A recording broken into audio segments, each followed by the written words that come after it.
cold coalmines gathered in members of Casey Coal.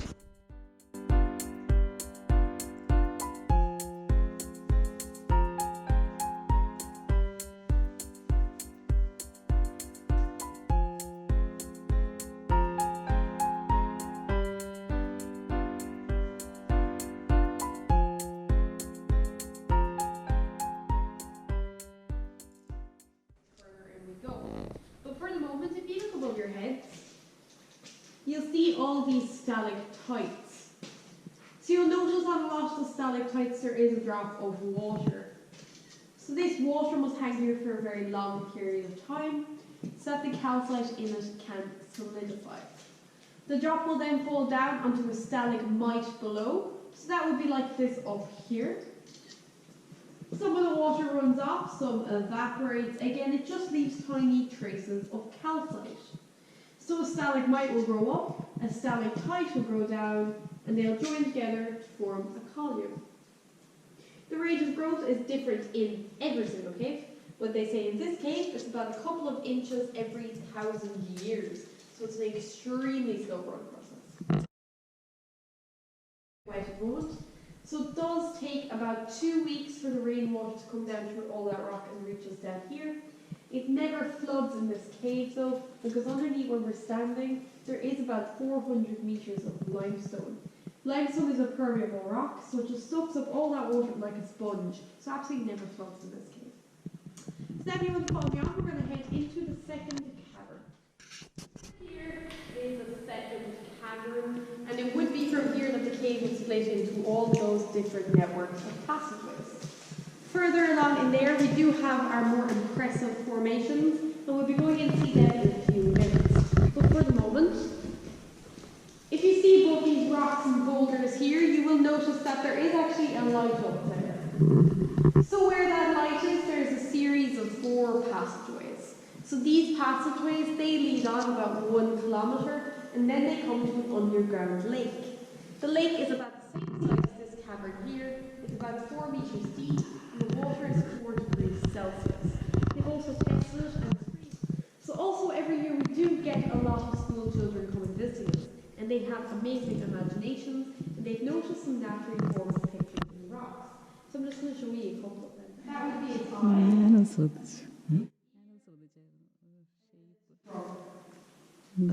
Then at the other side of the elephant, we have a cave. That's its eye there. Its ear. And then its snout.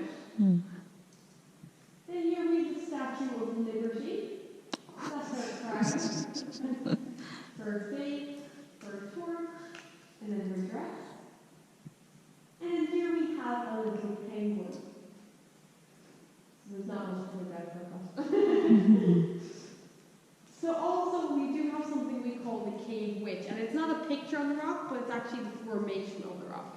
So if you look over in this direction here, I'll just point out the area it's in, so that it just looks like a woman lying on her back.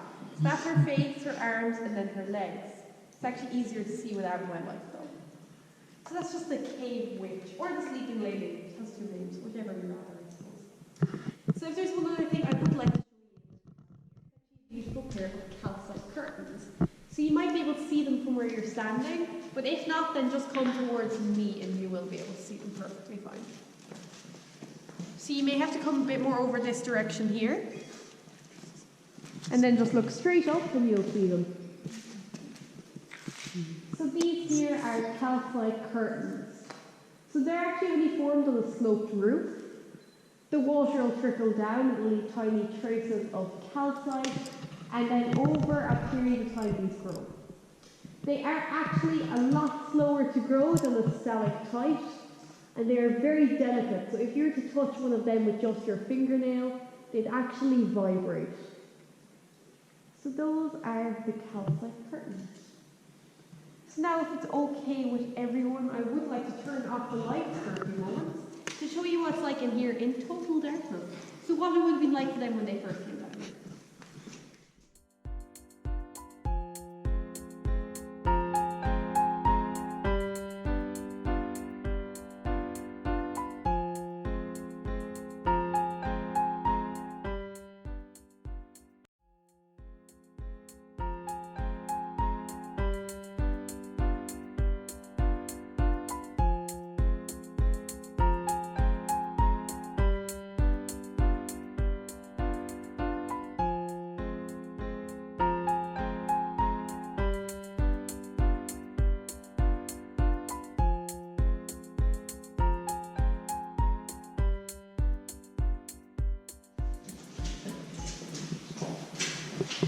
So to my right here, we do have another calcite formation.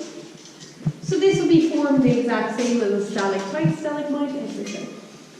It's also called the organ pipes just because of its shape as well. So I'm sure you noticed when you're outside and waiting for the tour that there is no visitor centre, there's no cafe or anything like that. So that is because in the 1970s, when the family who owns this cave decided to develop it for the public, so when they put in all the electronic, like the lights, whatever, the concrete steps, all that kind of thing, just to make it more accessible, they actually just decided to keep it totally uncommercialised in here. So they're kind of trying to keep the cave just as it is and preserve its natural beauty. So the lighting in here is quite natural. There's no music, there's no light shows. So that's just a decision that was made by the family. There has been tourists down here since it was found. So obviously they were very different than they are now. So they would come down on wooden ladders at the start when we came down those stairs, and then again just candlelight and lanterns throughout the cave, because it would have been as dark as when I turned off the lights except the whole way through. So as you can imagine, it's totally different. They didn't see really much when they came back down here. So now if you'd like to follow me on, we're going to head into the third cavern. Whenever you're ready, just follow me around.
So then over the railing here we do a very large example of a stalagmite.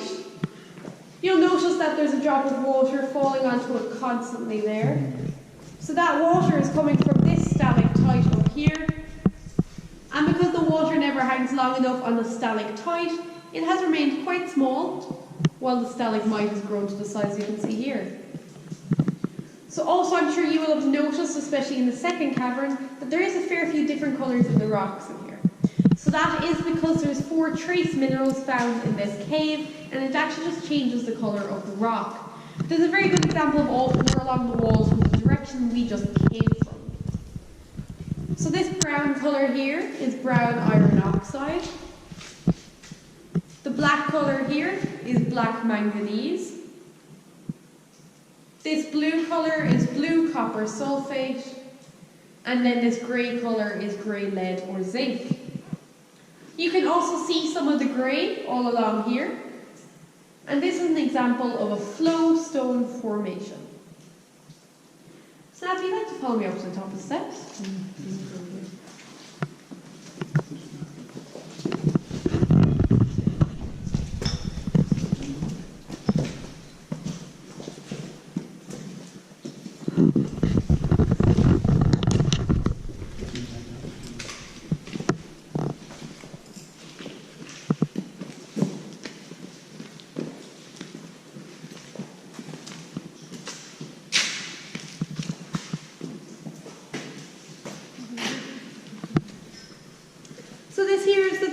Cavern, and it's called Tír na nÓg, which just means land of the young in Irish. So then to my left here, we have a perfect example of where a stalactite and a stalagmite have joined together to form a column. Also, a lot of people say that this particular column here, the bottom of it does look like the Leaning Tower of Pisa. So if you can see that there, because it does have the little windows. Then further left over here, we have an example of a double column. So this is literally just where 2 columns have joined together. And then behind it is an alcove. So beyond this alcove there is more passageways. If you were to crawl on one of them on your hands and knees for about 2 hours, you'd actually come back out into the second cavern we just came from. So they actually almost loop back around. Then behind you to my right over here, this formation here is called the eagle's wing because of its shape. So it does look like it's connected to the formation below it, but it's actually not. So there's still about 10 millimeters there in the distance. So Michael Condon would have measured it himself when he first came down here, and there was 10 millimeters back then. So in the past 185 years, there hasn't even been a single millimeter of growth. So again, it just shows how everything is very slow to grow and change in a cave. So now if you'd like to follow me over in this direction over here.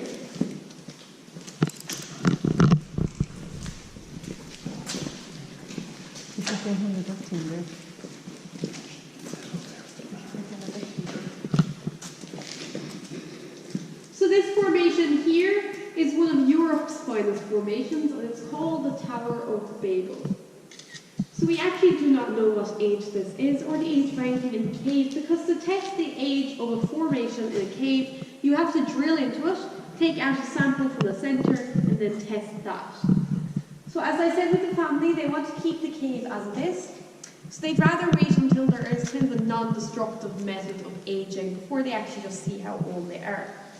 But you can imagine, with a particular formation like this, it would have started out like one of these stalactites.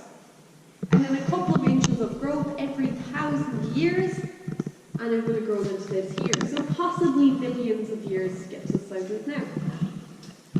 So in a moment, I'm going to bring you around this corner over here and show you the entranceway to a vertical drop called a chimney. So it is about 60 feet straight down. Back in 1833 and up until the 1960s, every single guided tour that came into this cave would go down that drop. So what they do is the guide would climb in first, the visitors would put their feet on the guide's shoulders, and the guide would climb down with the visitors on their shoulders. Unfortunately, I'm not bringing anyone down on my shoulders today, and they were definitely braver guides than we are now. So I will show you that now in a second. Also, when we come around the corner here, straight in front of you, you will notice a formation, and it's just called a gingerbread house because of its shape and its colour. Let's just keep an eye on that too. So if you want to follow me around now.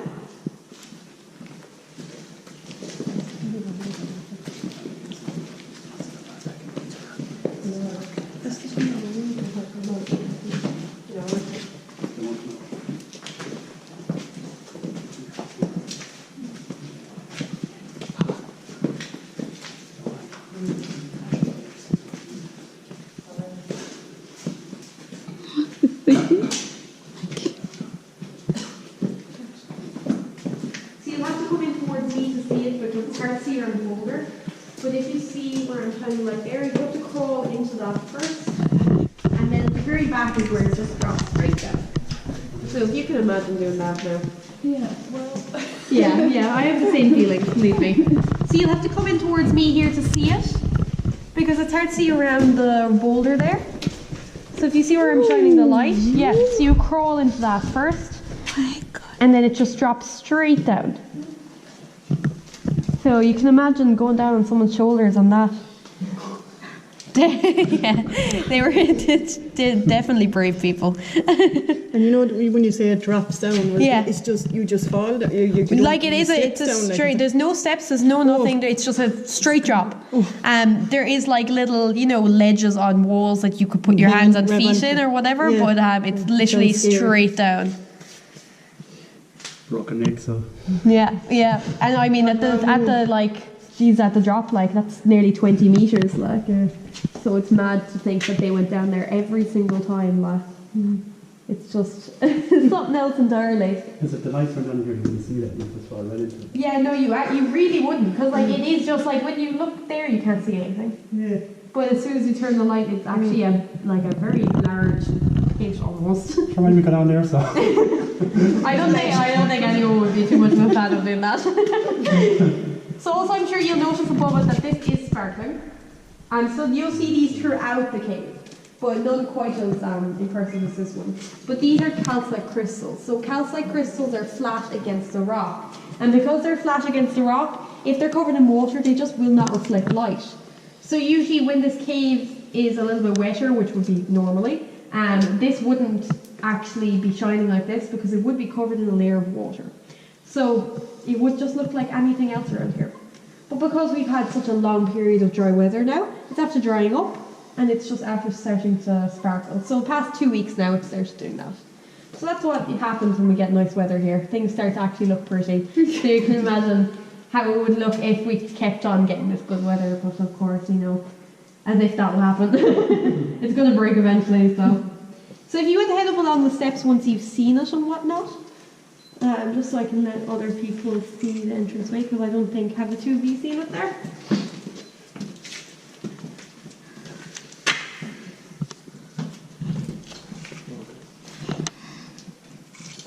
So did you see it? Because it's hard to see around the boulder, like we can't really see it properly. So if you see in there, yeah, so you actually have to fall into it first. Yeah, so you can have to... Cameras don't really focus on that. No, they really don't. It's so hard to capture anything down here. The better one looks too big. You know, Yeah, bulky, like, yeah, no, you'd actually need, like, you know, like, properly, like, to have a tripod and all that kind of thing, because you need, like, a really good kind of camera to capture it. Because, like, it looked okay in photos, but like, it doesn't actually show scratch on what's, like, seeing it, you know? It's about the lenses too. Yeah.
There in front of me.